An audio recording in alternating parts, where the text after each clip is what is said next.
नमस्ते दोस्तों, आप सभी भाई बहनों का मैं हार्दिक अभिनंदन करता हूं। मैं एस्ट्रोलॉजी उत्तम जी, पटना बिहार इंडिया से आप सभी भाई बहनों का मैं हार्दिक अभिनंदन करता हूं।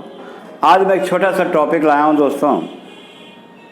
125 साल जीने का राज। 125 साल जीने का राज पर मैं चर्चा कर रहा हूं कि हम अपने जीवन में 125 साल कैसे जिए। 125 साल जीने के लिए सबसे पहला चीज़ है हमारे अंदर धीरज का होना जरूरी है। दूसरा चीज़ है संतोष का होना जरूरी है। और चौथा चीज़ है आनंद का होना जरूरी है। तो दोस्तों, अगर ये सब जो चीज़ है ना, ये हमारे जीवन की सबसे बहुमूल्य पूंजी होती है।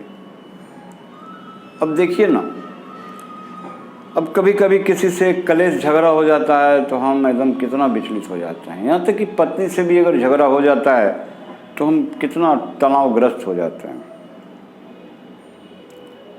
125 साल जीने के लिए एक आखिरी रास्ता होता है, वह तपस्या। ऐसा नहीं कि घर द्वार छोड़ करके लुंगी लपेट करके हम दाढ़ी बना करके पहाड़ पर बैठ जाएंगे तो हमारी तपस्या पूरी हो जाएगी और हम 125 साल जिंदा रहेंगे। ऐसा नहीं, ऐसा इस तपस्या को आप ऐसा नहीं समझेंगे। तपस्या वो होता है, एक अंदरूनी तपस्या होता है, एक बाहरी तपस्या होता है। तो बाहरी तपस्या जो होता है उनको तपस्वी कहते हैं, और अंदरूनी जो तपस्या होती है ना, वो आप सिर्फ जानेंगे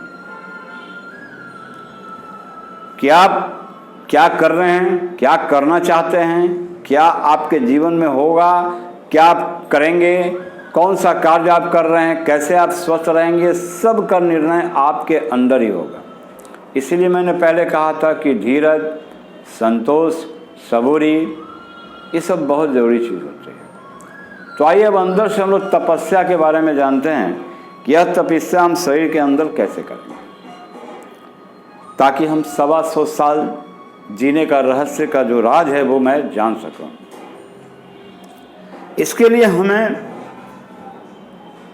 सर्वप्रथम सुबह उठ करके भगवान सूर्य का नमस्कार करना है 1 मिनट तक। 1 मिनट तक का, चाहे अपना स्नान किए हो और अथवा नहीं किए हों।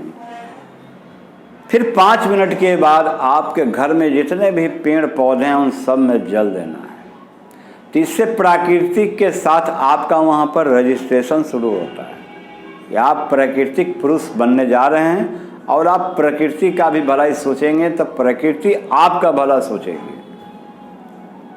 इस तरीके का आपका जब रजिस्ट्रेशन हो जाता है तो आपके अंदर एक सबूरी आता है, संतोष आता है और धीरज प्रचुर मात्रा में आता है। लेकिन यह काम ऐसा नहीं है कि हमको जब लाभ होगा तब भी वो काम करेंगे, नहीं। जिस दिन घाटा हो उस दिन भी हम काम करेंगे। जिस दिन ज़्यादा परेशानी हो कि आज हम ये काम नहीं करेंगे, उस दिन भी करेंगे। कोई मना भी कर रहा है फिर भी वो काम हम करेंगे, क्योंकि भगवान सूर्य को प्रणाम करना कोई गुनाह नहीं है, और हमारे वृक्षों में पानी डालना कोई अपराध नहीं है। ये आप जानेंगे, प्रकृति जानेगा, और आपके अंदर जो बैठे ईश्वर हैं वो जानेंगे। तो आपका रजिस्ट्रेशन प्रकृति के अंदर हो जाता है, और हमारा वहाँ से पढ़ाई शुरू होती है कि अब हम 125 साल तक कैसे चलें। जब आप पानी डालेंगे तो उसके बाद आप अगर चाय के शौकीन हैं तो सुबह का चाय थोड़ा लेट से पिया। सुबह में 5 पत्ते तुलसी जी का लाइए, उसमें गुड़ को डालिए, चीनी से धुल रहिए, उसको बहुत देर तक खौलाइए। 2 कप पानी डालिए। जब 1 कप रह जाए तो आपके तुलसी जी की चाय, आप उसको ग्रीन टी भी कह सकते हैं, जिसके सेवन मात्र से आप निरोग, आरोग्य, स्वास्थ्यवर्धक बने रहेंगे। ऐसा करने से दोस्तों ना हम बीमार पड़ेंगे और ना ही हमारी आयु कम होगी। पहला तो यह है कि हम तुलसी जी का चाय पिए, और दूसरा है कि एक शकरकंद फल आती है। जिनको शुगर हो माँ बहन को वो ज़्यादा नहीं ले, थोड़ा सा ले सकते हैं।